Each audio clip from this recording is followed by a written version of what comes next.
And when I was a kid, Mike Tyson was a heavyweight champ, and then he went to prison, you know. And then now he's back, and he's back in pop culture, and he's back fighting now, you know, and all this stuff. But he did the toe journey. The people that you trust is who you'll show your true colors with. For me, it's like a halftime show. Because it's like when you open, you think you're done, and you open your eyes, that's when the second part kicks in. It's like, whoa. And so they've been sending me these healing things, and I was like, I'm not going to any of that shit, dude. I don't care about meeting another soft person or famous actor or whatever the fuck's going to be there, you know? And so they sent me some private ones, you know? And this is 5-MeO, DMT. And I've been listening to podcasts that they sent me with Mike Tyson talking about he did that. Mm-hmm. And when I was a kid, Mike Tyson was a heavyweight champ, and then he went to prison, you know? And then now he's back, and he's back in pop culture, and he's back fighting now, you know, and all this stuff. But he did the toe journey. I've known about Mike Tyson my whole life. So now I'm listening to him doing this 5-MeO DMT and him saying that it changed his life and all this stuff. I'm like, wow, maybe I have a chance. This has to be powerful enough to do something, you know? Yeah. So I got one set up for like a couple weeks from then, you know, a private. But things were going so bad at the time that my wife had came home and was like, that week, and was like, you need to do something now. Like, it's gotten like, because I was not in a, you know, I was checked out, dude. And so she was like, you got to find a solution for this weekend. You can't wait till next weekend. We can't, like, you know. So I hit up. So it was that bad? It was bad, dude. I had a bag packed, and I didn't think I was going to be living at my house anymore. I don't know what. Damn, bro.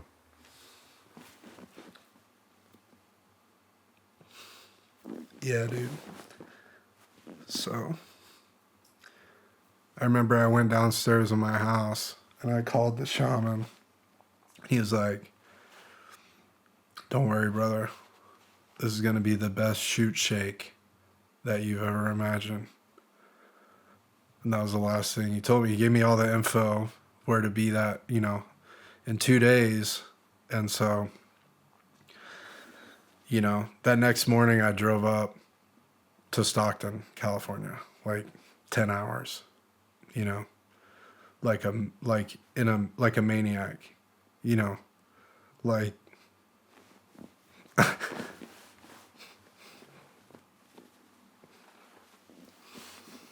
really just like, dude, I was just not at a point where, you know, I was just saying out loud, like I didn't understand about setting intentions and all that stuff before going into that ceremony and stuff. But like, you know, I was basically like, I can't do this anymore, you know, and that kind of shit. And then I got to Stockton, stayed the night, and then drove up to the spot the next morning, you know. And when I got there, I was like, man, I was like very scared. So scared, dude. But I have no option left. Like, but scared, like my life's ending kind of thing, you know. And like trying to find any excuse not to take this last turn to go to this spot, you know. And when I pulled up, it's like there was a car that pulled up and there was a little girl in the back seat that looked at me, that basically gave me some type of like okay signal of like, you're good. And I was like, you know, I find the gate, the address, gate code, go in, park my car, and I get out, and the shaman comes up, you know, like 100 pounds in robes and everything. And like, hey brother, you here? Are you gonna stay here? And whatever. And I'm like, I don't know, man. I'm just doing this thing, and then I don't know. And so he's like, okay. So he takes me to the back. I don't know what any of this is, dude. So they start the ceremony. the healing. You don't have any idea what's about to happen? I know. Yeah, I've been listening to podcasts. I know it's a transformational experience and all this stuff, but like I don't know who's who there. I don't know that the other girl's actually a healer that works with him, and that this other girl is the only one that's there that's getting healed like me. But there's 4 other people there. 3 of them were healers, and 1 of them was getting healed. But I don't know any of, like, I'm just like literally just, Yeah. boom. And then, so, it's like a warrior's homecoming, dude, is the best way to describe it. Like, it's not anything like, people talk about like, oh, well, is it drugs or microdosing or anything like that? Like, this is not anything that you would ever, like, I'm talking about as a last ditch effort, but like, this is nothing that you would do at a club. This is nothing that you would do anywhere where you're out and about. This is like a once in a lifetime type thing, or like people that are suicidal or have serious things that they're working through. That's the kind of stuff. It's not like if you do it, it's not something that you can do like regularly. If that makes sense. So anyway, it's a hard reset. Just like when your computer's messed up and your radio's messed up or whatever it is, and you press it and your phone and you turn it all the way off, you turn it all the way on, and then it works better. It defrags and it functions. That's what I needed. I needed to turn it off and turn it back on. The hard reset. And I thought I was suicidal, but once I went through that process,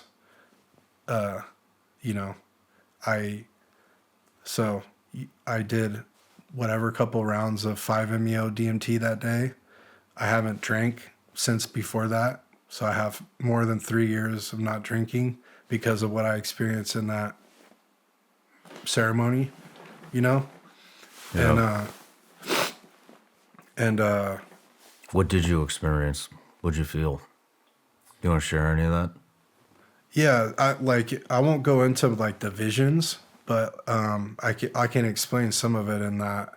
At first, it's like feeling like understanding how to surrender and let go, and that grievances don't matter, and all these different things, and all the things that were holding me back were just like total bullshit.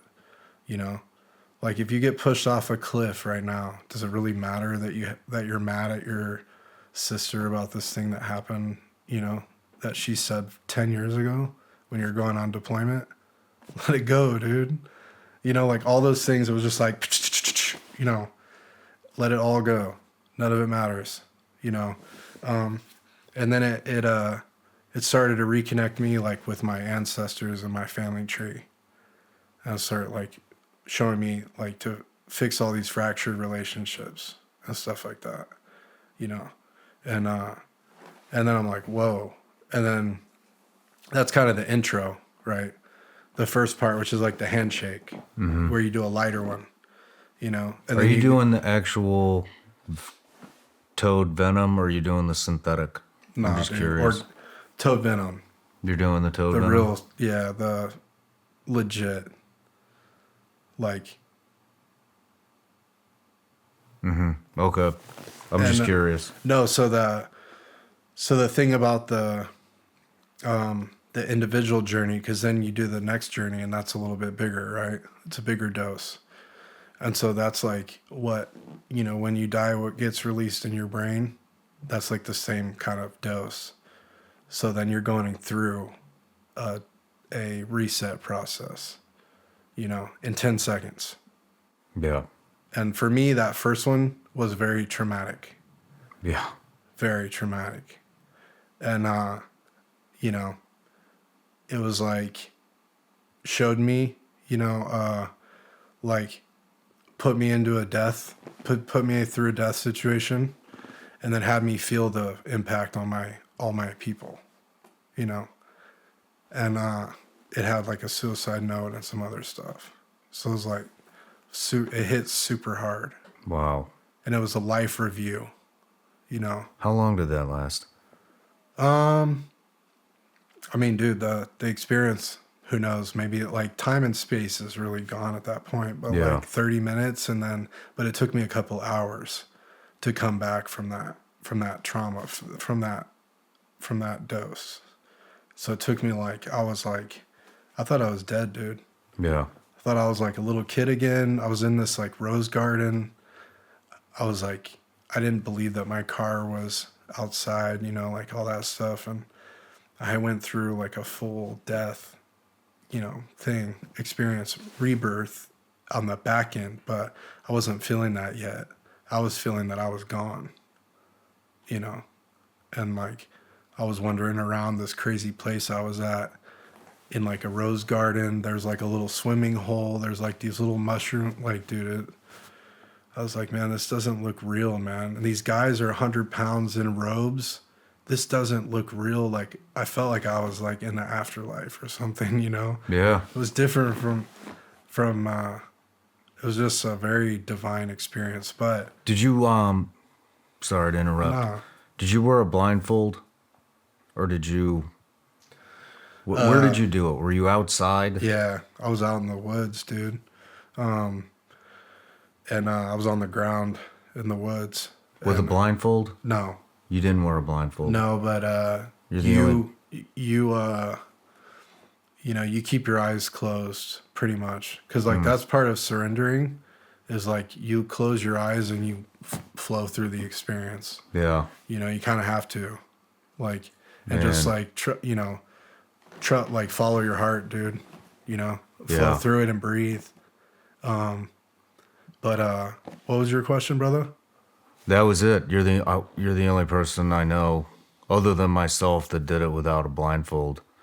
But I opened my eyes after the death experience. I opened my eyes, and it was fucking amazing. Yes, and for me, it's like a halftime show, because it's like when you think you're done, and you open your eyes. That's when the second part kicks Yep. in. It's like, whoa, you know, and it's a lot of downloads and stuff like that. But you know, when I went into this one, that first one, like I had zero awareness of any of this stuff, that it exists, that it works, spiritual stuff, like connecting dots of things that are happening, like all that stuff. I had no awareness. I was just moving like a direct azimuth, you know, like Yeah. I wasn't like seeing the whole picture of things. So it was crazy night and day, because when I left those ceremonies, dude, well, so we did one more to finish off. And that one was like normally you kind of lay back, and this one kind of propped me up and was like, this is how you're going to go into your life. You know, like these are the next steps kind of thing. And it was like, and I felt then like, you know, because I wanted to share my experience at that time with all these people, like with 1 million people, you know, of like, you know, because I was thinking like, dude, imagine all the people that killed themselves if they could have had this, or people that are in prison for the rest of their life, dude, or someone that killed someone that was like, if they would have had this, they wouldn't have done that, you know, Yeah. or whatever it is, if they would have had access to this, you know, and you wish that. And I was like, dude, I feel like, you know, like I want to make a huge impact with mental health with this breakthrough that I just had at this thing. This is like when I'm still in my car. So, if you don't mind, I want to fast forward to when you got home. What'd your wife say when you walked in the door? Hey everybody, I'm Shawn Ryan. Click here to subscribe to the Shawn Ryan Show YouTube channel for the hottest and most compelling interviews that you will not see anywhere else. I've also made a playlist of all the previous SRS episodes, so they're easy to find. You can find that right here.